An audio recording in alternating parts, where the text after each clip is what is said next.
শুনেছি মরণের কালে নাকি মানুষের বুকে বড় যন্ত্রণা হয়। যখন আমার দেহ থেকে প্রাণ চলে যাবে, সেই বক্ষ মাঝে যেন আমি তোমার ওই রাঙা চরণ দুটোকে চেপে ধরতে পারি। গৌর হরি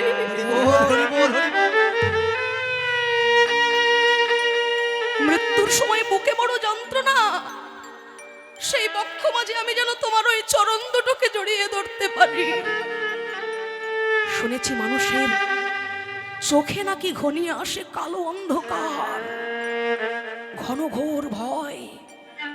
সেই দুই নয়নে যেন আমি তোমার ওই ভুবন মোহন রূপ দর্শন করতে পারি। শুনেছি মানুষের মুখ নাকি মৃত্যুর সময় বিকৃত হয়ে যায়, সেই বদনে যেন আমি শ্রীকৃষ্ণ চৈতন্য নাম গাইতে গাইতে মরতে পারি। গৌর হরি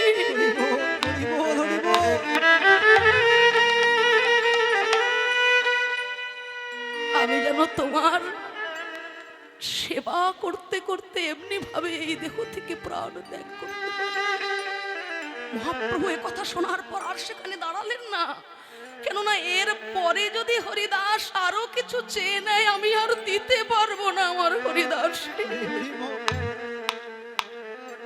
সত্যি সত্যি যেদিন হরিদাস ঠাকুরের ভবলীলা নরলীলা সাঙ্গ হলো, দ্বারকার ওই শুষ্ক পরিবেশে অমন মধুমাখা রাধা নামের জয়ধ্বনি শুনে দ্বারকাধীশ কৃষ্ণচন্দ্র আর কি সিংহাসনে থাকতে পারে গো? তাড়াতাড়ি নেমে এসেছে নিজের সিংহাসন থেকে। রাজাকে দেখার জন্য সবাই ছুটে যায় সিংহাসনের কাছে, আর আজকে রাজা নিজে নেমে এসেছে সিংহাসন থেকে। হে নারদ মুনি, অমন নাম তো আমি আগে কখনো শুনি নাই। কেন কেন ওই নাম করে আপনি ঘুরে বেড়াচ্ছেন এই দ্বারকা নগরে? কেন ওই নাম গাইছেন? হে কৃষ্ণ, বড় বড় দুঃখের সংবাদ নিয়ে এসেছি তোমার কাছে। তোমার অগোচরে তো কিছুই নয় কৃষ্ণ, তুমি তো সবই জানো। ত্রেতা যুগে রামচন্দ্র যখন রাজা হলেন, প্রজাগণের শান্তি কামনায় তিনি করেছিলেন অশ্বমেধ যজ্ঞ। ত্রেতায় রাম রাজা ছিল, অশ্বমেধ যজ্ঞ কইল। রাজা ছিল, অশ্বমেধ যজ্ঞ কইল। দান ব্রত যজ্ঞ হবে এবে, দান ব্রত যজ্ঞ হবে এবে। অবশেষে দান দিয়া ভিক্ষার ঝুলি স্কন্ধে লইয়া, অবশেষে দান দিয়া ভিক্ষার ঝুলি স্কন্ধে লইয়া। অবশেষে দান দিয়া ভিক্ষার ঝুলি স্কন্ধে লইয়া। ভিক্ষা করে যাবে মন সুখে। ভিক্ষা হরি হরি করে যাবে মন সুখে। ওগো ভিক্ষা করে যাবে মন সুখে। পদকর্তা এক পাশে দাঁড়িয়ে বলে, ওগো নারদ মুনি, তুমি আমার গোবিন্দকে ভিক্ষা করতে বলেছ। আমার গোবিন্দ কবে ভিক্ষা করবে জানো? বলি সেদিন কৃষ্ণ ভিক্ষা করবে। সেদিন কৃষ্ণ ভিক্ষা করবে। যেদিন নদিয়ায় গিয়ে গৌর হবে। ওগো সেদিন কৃষ্ণ ভিক্ষা হরি হরি করবে। নদিয়ায় গিয়ে গৌর হবে। সেদিন দাঁড়ে দাঁড়ে নাম বিলাবে। নদিয়ায় গিয়ে গৌর হবে। দাঁড়ে দাঁড়ে নাম বিলাবে। নদিয়ায় গিয়ে গৌর হবে। দাঁড়ে দাঁড়ে নাম বিলাবে। নদিয়ায় গিয়ে গৌর হবে। সেদিন কৃষ্ণ ভিক্ষা করবে। সেদিন কৃষ্ণ ভিক্ষা করবে। সত্যি সত্যি এই কলিকালে আবির্ভূত হয়ে স্বয়ং ভগবান চৈতন্য মহাপ্রভু একবার নয়, জীবনে 3 বার করলেন ভিক্ষা। এই যে হরিবাসর, ভক্তের কাছে ভিক্ষা না করলে ভক্তের মনের অহংকার কালিমা কখনো চূর্ণ হয় না। অভিমান শূন্য নিতাই নগরে বেড়ায়। তাই এই হরিবাসরগুলো চালাতে গেলে অভিমান শূন্য হয়ে, অহংকার শূন্য হয়ে ভক্তের কাছে গিয়ে আঁচল পাততে হয়।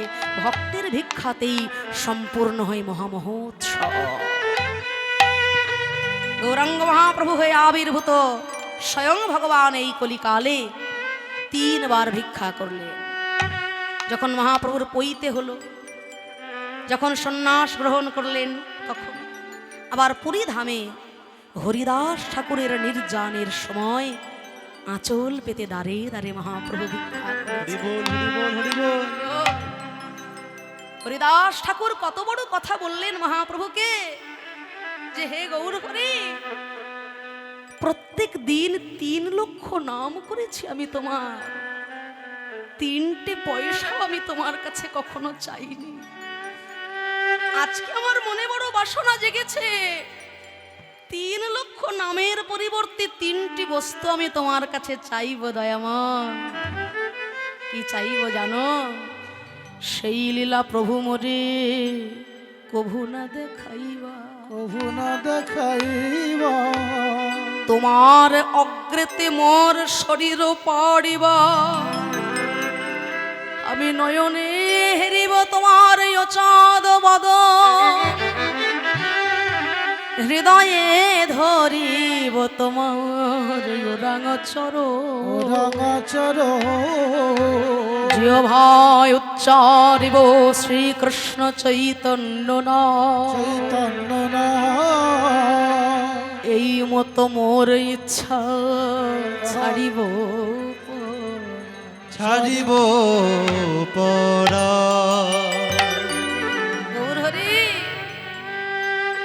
প্রতিদিন 3 লক্ষ নাম করি, সেই 3 লক্ষ নামের জন্য 3টি বস্তু আমি তোমার কাছে আজকে চেয়ে নেব। যেদিন এই জগৎ সংসারে আমার আপন বলতে কেউ থাকবে না, সেই দিন 3টে বস্তু আমি তোমার কাছে চাইব। শুনেছি মরণের কালে নাকি মানুষের বুকে বড় যন্ত্রণা হয়। যখন আমার দেহ থেকে প্রাণ চলে যাবে, সেই বক্ষ মাঝে যেন আমি তোমার ওই রাঙা চরণ দুটোকে চেপে ধরতে পারি। গৌর হরি,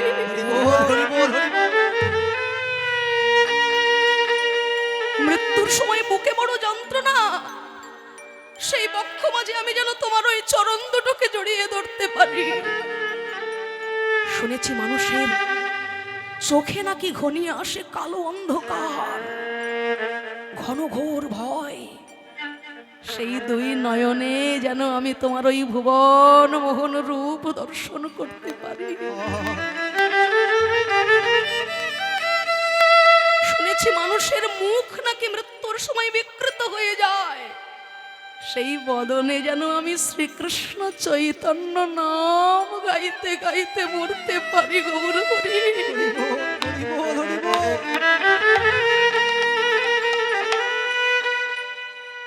আমি যেন তোমার সেবা করতে করতে এমনি ভাবে এই দেহ থেকে প্রাণ ত্যাগ করতে পারি। মহাপ্রভু এ কথা শোনার পর আর সেখানে দাঁড়ালেন না, কেননা এর পরে যদি হরিদাস আরো কিছু চেয়ে নেয় আমি আর দিতে পারবো না আমার হরিদাস।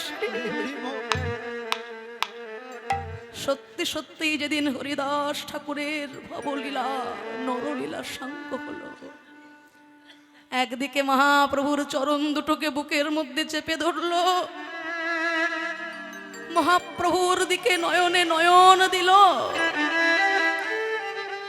মহাপ্রভু শ্রী চৈতন্য নাম বদনে গাইতে গাইতে হরিদাস ঠাকুর ভগবানের নিত্য ধামে যাত্রা করলেন। মহাপ্রভু আমার শ্রীক্ষেত্রবাসীর দ্বারে দ্বারে আঁচল পেতে দাঁড়ালেন। ওগো শ্রীক্ষেত্রবাসী, আমার হরিদাস আজকে আর নাই, তোমরা আমাকে ভিক্ষা দাও, আমি আমার হরিদাসের শেষ কৃত্য সম্পন্ন করব। সর্বঙ্গে মহাপ্রভু বালি দিচ্ছেন হরিদাস ঠাকুরের। 2 নয়নের জলে ভেসে চৈতন্য মহাপ্রভু আমার হরিদাস ঠাকুরের সর্বঙ্গে বালি দিচ্ছেন, আর সর্বঙ্গে বালি দিতে দিতে যখন হরিদাসের বদনের সম্মুখে মহাপ্রভু দাঁড়াইছে, মহাপ্রভুর হাতে তখন আর বালি সরে না। কেঁদে কেঁদে বলেছে, ওগো ভক্ত, যেই মুখে আমায় 3 লক্ষ বার নাম শোনালো, ওই বদনে আমি কেমন ভাবে বলি দেব, হরি হরি বল। যে বদনে 3 লক্ষ বার আমায় নাম শোনাতো, আহা, সেই বদনে আমি কেমন ভাবে বলি দেব। তাই হরিদাসের তনুখানি কলেতে করিয়া, হরিদাসের তনু খানে কোলেতে করিয়া, আরে অঙ্গনে নাচেন প্রভু প্রেমাবিষ্ট হইয়া। উলুধ্বনি প্রভু প্রেমাবিষ্ট হইয়া, অঙ্গনে নাচেন প্রভু প্রেমাবিষ্ট হইয়া। আমার ভগবান নাচে গো, ভগবান নাচে গো, ভক্তের দেহ খুলে লয়ে। ভগবান নাচে গো, কোলে লয়ে আমার ভগবান নাচে গো। দেখো নাচে গোরা বিশ্বম্ভর,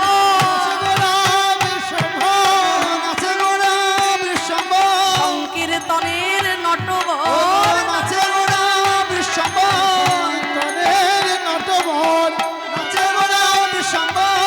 হরিদাস ছেড়ে গেল আমার প্রাণে বাঁচা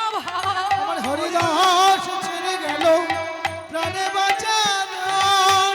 গুরুত্বপূর্ণ কথাটা বলে দিলেন এইখানেই মহাপ্রভু, হরিদাস ছেড়ে গেল আর বেশি দিন আমায় তোমরা পাবে না।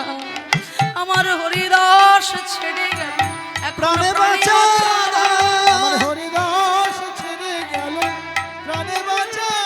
আমায় দিনে রাতে নাম শোনাই তো 3 লক্ষ বার। দিনে রাতে নাম শোনাই তো 3 লক্ষ বার। দিনে রাতে নাম শোনাই তো 3 লক্ষ বার।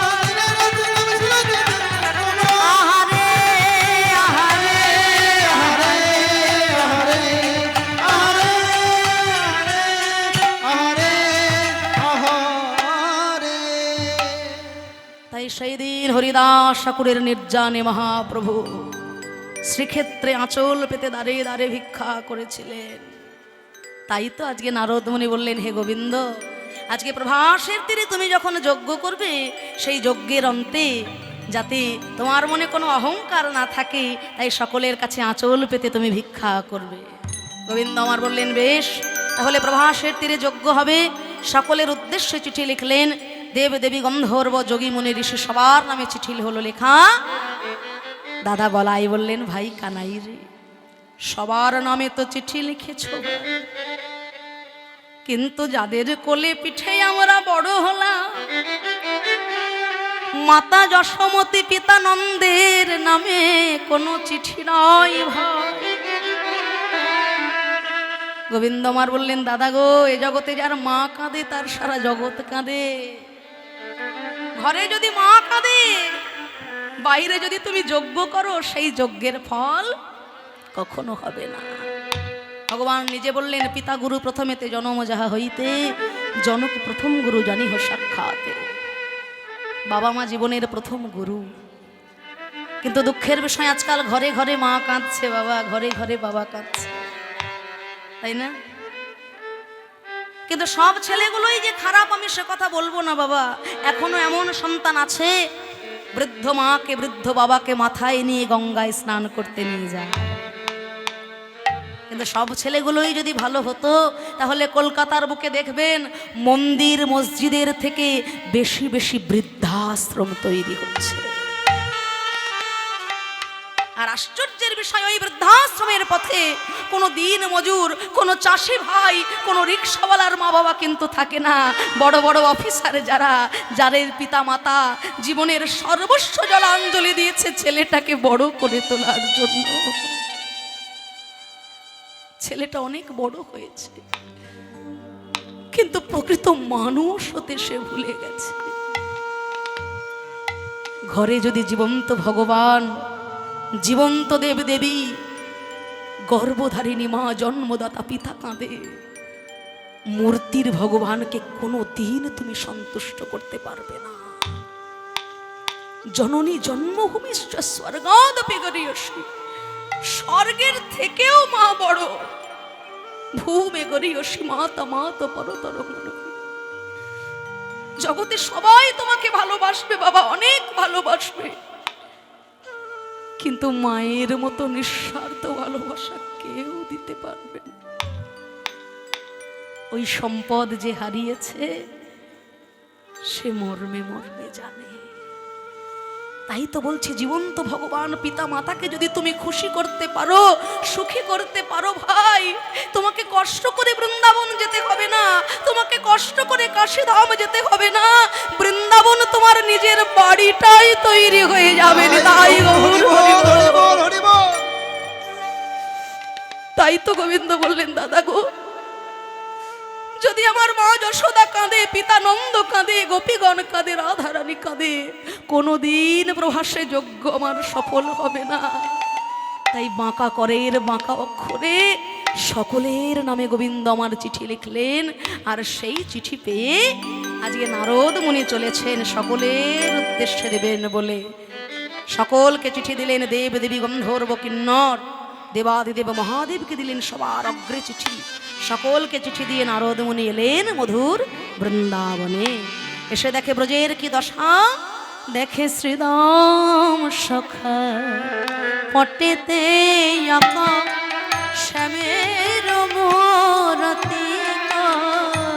দেখে শ্রীদাম সখা পটেতে আঁকা শ্যামের মূরতি করে। পাকা পাকা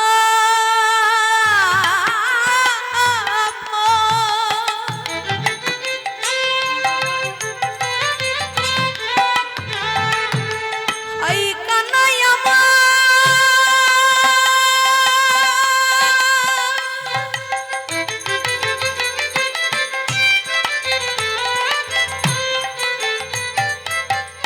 ওরে ভাই কানাই রে, ভাই কানাই আমার পাকা পাকা ফল লইয়া করে না রে গোপাল। সকলের কাছে চিঠি দিলেন নারদ মুনি। অবশেষে রাধারানীর করে যখন চিঠি দিলেন, রাধারানী চিঠি পেয়ে হলেন আনন্দে আত্মহারা। গোবিন্দ দর্শনের জন্য রাধারানী সজ্জিত হলেন। কোথায় ছিল কুটিলা, মনে মনে চিন্তা করলো, ঘরের বউ আজকে কেলে ছোড়াকে দেখতে যাবে সেজে গুজে, আর আমি ঘরে থাকতে তা হতে দিই? হ্যাঁ, দাদা আয়ানকে ধরে এনেছে, দাদা গো দেখবি চল তোর ঘরের বউয়ের কি কেলেঙ্কারি। আয়ান ঘোষ ছিল কালী ভক্ত, মনে মনে চিন্তা করলো রোজ রোজ ঘরের বউকে নিয়ে এই কেলেঙ্কারি আর ভালো লাগে না। তাই আয়ান ঘোষ মা কালীর হাত থেকে আজকে খাঁড়াটা তুলে এনেছে, যে এই খাঁড়া দিয়ে ওই রাধারানীকে আমি আজকে একবারে দ্বিখণ্ডিত করে দেব। আয়ান ঘোষের হাতে খাঁড়া দর্শন করে রাধারানীর মধ্যে হলো ভাবান্তর। আচ্ছা, আমাকে মারতে এসেছ তুমি? তুমি আমাকে মারতে চাও আয়ান? পারবে তো? যদি পারো তাহলে একবার ভালো করে দেখো তো আমি কে, ভালো করে দেখো আমি কে। চেনো না তুমি যে মোটে, চেনো না তুমি যে মোরে, চেনো না তুমি যে মোরে, চেনো না তুমি যে মোরে, চেনো না তুমি যে মোরে, চেনো না তুমি যে মোরে। গিয়েছিলাম আমি তোমার ঘরে, গিয়েছিলাম আমি তোমার ঘরে, গিয়েছিলাম আমি তোমার ঘরে। এত বলি ধনী হইল অপরূপ, এত বলে ধনী